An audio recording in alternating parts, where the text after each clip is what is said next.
Yes, school അധികൃതരുടെ ഭാഗത്ത് നിന്നുള്ള പ്രതികരണമാണ് ഇപ്പോൾ പുറത്തു വന്നിട്ടുള്ളത്. അതായത് പുറത്ത് വാർത്തകളിൽ ഈ വിഷയം നിറയുമ്പോഴും സാങ്കേതികമായി വിദ്യാഭ്യാസ വകുപ്പ് അടക്കം വിശദീകരണം തേടിയതുമായി ബന്ധപ്പെട്ട മെയിൽ അടക്കം ഇന്ന് രാവിലെ മാത്രമാണ് ലഭിച്ചിട്ടുള്ളത്. അതിനുള്ള മറുപടി നൽകിയിട്ടുണ്ട്. സ്കൂൾ അവരുടെ നിലപാടിൽ ഉറച്ചു നിൽക്കുക തന്നെയാണ്. അവരുടെ യൂണിഫോം പോളിസി എന്താണോ അത് ആയി തന്നെ മുന്നോട്ട് പോവുക എന്നതാണ് അവരുടെ പോളിസി. ഇപ്പോൾ SDPI നേതാവ് ലത്തീഫ് തുടരുന്നുണ്ട് എന്നാണ് മനസ്സിലാക്കാൻ സാധിക്കുന്നത്. ലത്തീഫ്, സ്കൂൾ അധികൃതരുടെ പ്രതികരണം താങ്കൾ കേട്ട് കാണും. അതിൽ അവർ ഒരു നിലപാട് വ്യത്യാസത്തിനുമില്ല. കോടതിയുടെ ഉത്തരവടക്കം നിലനിൽക്കുന്ന പശ്ചാത്തലമുണ്ട്. അതുകൊണ്ട് അവരുടെ യൂണിഫോം എന്താണോ അതനുസരിച്ച് മുന്നോട്ട് പോകും. അവരിത് കോടതി തീരുമാനത്തെ തെറ്റായി വ്യാഖ്യാനിക്കുകയാണ്. യൂണിഫോം ഏത് കളറ്, ഏത് ഡിസൈന്, അങ്ങനെയുള്ള കാര്യങ്ങളാണ് അത് തീരുമാനിക്കാൻ മാനേജ്മെന്റിന് അധികാരം കൊടുക്കുന്നത്.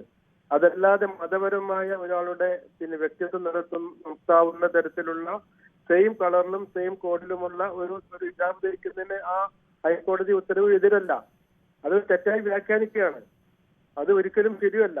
പിന്നെ അവര് പറയുന്നത് സ്കൂൾ യൂണിഫോം ഞങ്ങൾക്ക് തയ്യാറാക്കുന്ന ഒരിക്കലും ഒരു കുട്ടിയുടെ മൗലികാവകാശങ്ങൾക്ക് എതിരായി വരാൻ പാടില്ല. കോടതി പറയുന്നത് അവര് പറയുന്ന കോളേജിന്റെ അധികൃതർ അല്ല, 2018 അല്ല, താങ്കളൊന്ന് ശ്രദ്ധിക്കൂ. ജസ്റ്റിസ് A മുഹമ്മദ് മുഷ്താഖ് ആണല്ലോ വിധി വ്യക്തമാക്കിയിട്ടുള്ളത്. സ്കൂളിലെ ഭരണനിർവഹണത്തിന്റെ ഭാഗമായി വിദ്യാർത്ഥികൾക്ക് ബാധകമായ ഡ്രസ് കോഡ് നിലവിലിരിക്കെ മറ്റുള്ളവരെ അനുവദിക്കണോ എന്ന് തീരുമാനിക്കേണ്ടത് സ്കൂൾ അധികൃതർ ആണ്. ഇതാണ് 2018 ജസ്റ്റിസ് A മുഹമ്മദ് മുഷ്താഖിന്റെ വിധി. ഇതിൽ എന്താണ് ഒരു ക്ലാരിറ്റി പ്രശ്നമുള്ളത്? വളരെ വ്യക്തമാണ്. ഞാൻ അത് തന്നെ പറയുന്നത്. മറ്റ് വേഷങ്ങൾ ഒരു യൂണിഫോം സ്റ്റൈൽ, ഇപ്പൊ ഒരു അതിന് പാന്റും ടീഷർട്ടാണ്, അതെല്ലാം പൈജാമയാണ്, അത് അങ്ങനത്തെ ഒരു സ്റ്റൈൽ ഉണ്ടാവും. ആ സ്റ്റൈൽ ഉണ്ടാകാൻ പാടില്ല. ഒരു കളർ കോഡ് ഉണ്ടാവും, അതിന് വിരുദ്ധമായി ഉണ്ടാകാൻ പാടില്ല എന്നത് വെച്ചിട്ട് ഒരാൾ ഹിജാബ് ധരിക്കുന്നതിനെതിരല്ല. അത് മറ്റു വേഷമല്ലേ? അത് മറ്റു വേഷമല്ലല്ലോ. എന്താ മറ്റു വേഷം? ഇപ്പൊ ഒരാള് ഫുൾ കൈ ഇടുന്നു, ഒരാൾ ഹാഫ് കൈ ഇടുന്നു, ഒരു തലയിലൂടെ ധരിക്കുന്നത് അതിന്റെ ഒരു പൊതു കോമൺ അല്ല. അപ്പൊ നാളെ നിങ്ങൾ ബുർഖ ധരിച്ചു വരാൻ ആഗ്രഹിക്കുന്ന ആളുകൾ ഉണ്ടെങ്കിൽ അത് അനുവദിക്കണമെന്നാണോ പറയുന്നത്? അതല്ല, ബുർഖ അനുവദിക്കണമെന്നല്ല പറയുന്നത്. ഒരാളുടെ ഹിജാബ്, ഒരാൾ തല മറക്കാൻ അവർ ആഗ്രഹിക്കുന്നു, അത് സെയിം വേഷത്തിന്റെ ഭാഗമായി അത് ചെയ്യാവുന്നതാണ്. അതെങ്ങനെയാണ്? അതായത് യൂണിഫോം പ്രകാരം തല മറയ്ക്കാനുണ്ടെങ്കിൽ ഇപ്പൊ താങ്കൾ ശ്രദ്ധിച്ചിട്ടുണ്ടാകുമല്ലോ, ഇപ്പൊ നഴ്സിംഗ് വിദ്യാർത്ഥിനികൾ അവരുടെ യൂണിഫോമിന്റെ ഭാഗമായി തലയിൽ ചില മറ്റു യൂണിഫോമിന്റെ ഭാഗമായിട്ടുള്ള വസ്ത്രങ്ങൾ ധരിച്ച് കാണാറുണ്ട്. അങ്ങനെയുള്ള യൂണിഫോമുകളുമുണ്ട്. അപ്പോൾ അങ്ങനെയുള്ളവർക്ക് തലയിൽ ധരിക്കാൻ പ്രത്യേകമായ സംവിധാനമുള്ളപ്പോൾ ഇവിടെ സ്കൂളുകളിൽ തലയിൽ അങ്ങനെ ഒന്നും ധരിക്കാൻ പാടില്ല എന്നുള്ളതാണ് നിയമമെങ്കിൽ പിന്നെ എങ്ങനെയാണത് അവകാശമായി മാറുന്നത്? അങ്ങനെ പാടില്ല, സ്കൂൾ തീരുമാനിക്കാൻ പാടില്ല. അതാരാണ് നിശ്ചയിക്കുന്നത്? അതായത് നാളെ മറ്റു മതത്തിൽപ്പെട്ടവരെല്ലാം അവരുടേതായ രീതിയിൽ തലയിലും മറ്റു ശരീരത്തിലും ഒക്കെ ധരിക്കണമെന്ന് പറഞ്ഞാൽ അത് നിങ്ങൾ അംഗീകരിക്കുമോ? അല്ല, ഞാൻ ഒരു കാര്യം പറയട്ടെ. അവര് പറഞ്ഞ പ്രധാനപ്പെട്ട ഒരു പോയിന്റ് ഈക്വാലിറ്റി എന്നാണ്. ഈക്വാലിറ്റി എന്ന് പറഞ്ഞത് എന്താണ്? തുല്യത. എല്ലാ കുട്ടികളെയും ഒരേ വിശ്വാസമാക്കി മാറ്റണം എന്നാണോ? അല്ലല്ലോ. ഒരാളുടെ വിശ്വാസം അത് നിലനിർത്തി പോരാൻ അവകാശമല്ലേ? അതാണ് എന്റെ ചോദ്യം. അതായത് നാളെ മറ്റൊരു വിഭാഗം പറയുന്നു ബുർക്ക ധരിക്കുക എന്നതാണ് ഞങ്ങളുടെ വിശ്വാസം, അതില്ലാതെ മറ്റൊരു ഇടത്തും പോകുന്നതിനോട് ഞങ്ങൾക്ക് യോജിപ്പില്ല എന്ന് പറഞ്ഞാൽ അത് മാനേജ്മെന്റ് അനുവദിച്ചു കൊടുക്കണമോ? ബുർക്ക അനുവദിക്കുക എന്നുള്ളതല്ല എന്റെ പ്രശ്നം. ഞാൻ ചോദിച്ചത് താങ്കൾക്ക് വ്യക്തതക്കുറവുണ്ടോ? താങ്കൾ പറയുന്നത് ഈ ഹിജാബ് എന്ന് പറയുന്നത് വിശ്വാസത്തിന്റെ ഭാഗമാണ് എന്നല്ലേ താങ്കൾ പറയുന്നത്? അതുകൊണ്ട് അതിന് സ്വാതന്ത്ര്യം കൊടുക്കണം. അങ്ങനെ ഒരു ബുർക്ക തന്നെ അണിയണമെന്ന് ഒരു ഇസ്ലാമിൽ എവിടെയാണ് നിർബന്ധം? അപ്പൊ ഹിജാബ് ധരിക്കണമെന്ന് എങ്ങനെയാണ് നമുക്ക് നിർബന്ധിക്കാൻ പറ്റുക? അല്ല, ഹിജാബ് ധരിക്കണം എന്ന് ഇസ്ലാമിൽ നിർബന്ധമാണ്. ആ വിശ്വാസം അംഗീകരിക്കാൻ ബാധ്യസ്ഥമാണ് ഒരു വിദ്യാർത്ഥി. അല്ല, ഞാൻ ചോദിച്ചത് ഇതുപോലെ ഈ നിർബന്ധവും എല്ലാം ആരാണ് തീരുമാനിക്കുന്നത്? അല്ല, ഒരു വിശ്വാസ പ്രമാണങ്ങൾക്ക് അതാണ് സാർ എന്റെയും ചോദ്യം. അതായത് താങ്കൾ ദയവായി ഒരു കാര്യം മനസ്സിലാക്കുക.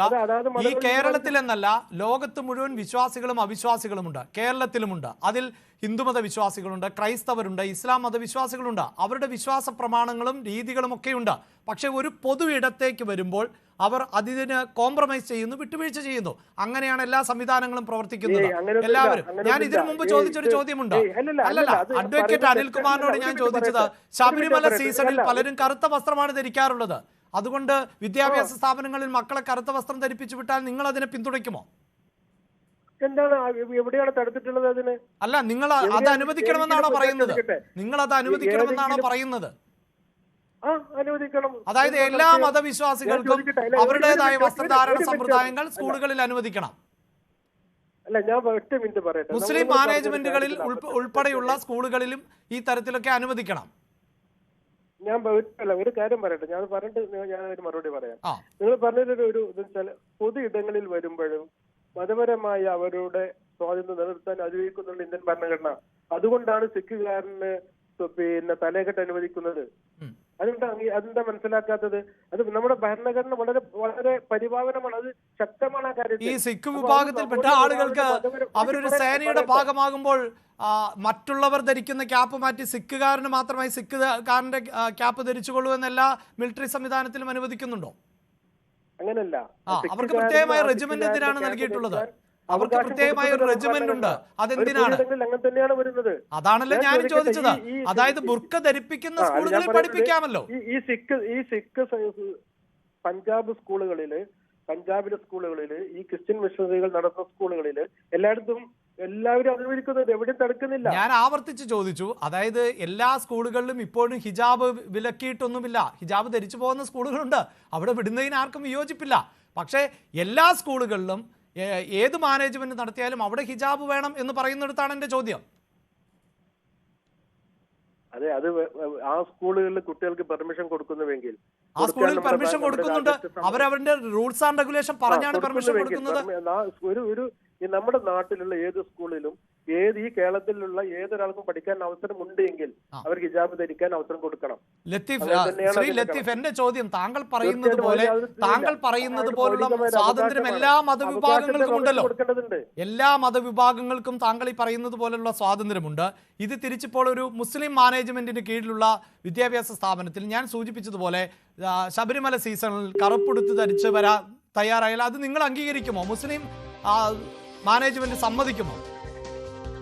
യെസ്. എന്തുകൊണ്ടാണ് എന്നറിയില്ല, ഇത്തരം ചോദ്യങ്ങൾ തിരിച്ചു ചോദിക്കുമ്പോൾ മറുപടിയില്ല. അവർ ഫോൺ കട്ട് ചെയ്തു പോകുന്നു. നേരത്തെ അനിൽകുമാറും ഇത് തന്നെയാണ് സംഭവിച്ചത്. ലത്തീഫിന് ഹിജാബ് നിർബന്ധമാണ്, പക്ഷെ മറ്റു മതസ്ഥരുടെ കാര്യങ്ങൾ ആ മാനേജ്മെന്റ് അംഗീകരിക്കുമോ എന്ന് ചോദിക്കുമ്പോൾ ഫോൺ കട്ടാക്കുന്ന സാഹചര്യമാണുള്ളത്. അതിന് അവർക്ക് വാദങ്ങളില്ല എന്ന് വേണം നമുക്ക് മനസ്സിലാക്കാൻ. എന്തായാലും ഇപ്പോൾ ഈ സ്കൂൾ മാനേജ്മെന്റ് അവരുടെ നിലപാടിൽ ഉറച്ചു നിൽക്കുകയാണ്. അവരുടെ സ്കൂളിൻ്റെ യൂണിഫോം എന്താണോ ആ സ്കൂൾ യൂണിഫോമിൽ തന്നെയായിരിക്കും മുന്നോട്ട് പോവുക എന്നുള്ളതാണ്. അതിനപ്പുറത്ത് ഒരു നിലപാട് സ്വീകരിക്കണമെങ്കിൽ കോടതിയുടെ ഭാഗത്ത് നിന്ന് ഉത്തരവ് ഉണ്ടാകണം എന്നാണ് മാനേജ്മെന്റ് പറയുന്നത്. വാർത്തകൾ തുടരും, ഇടവേളയ്ക്ക് ശേഷം.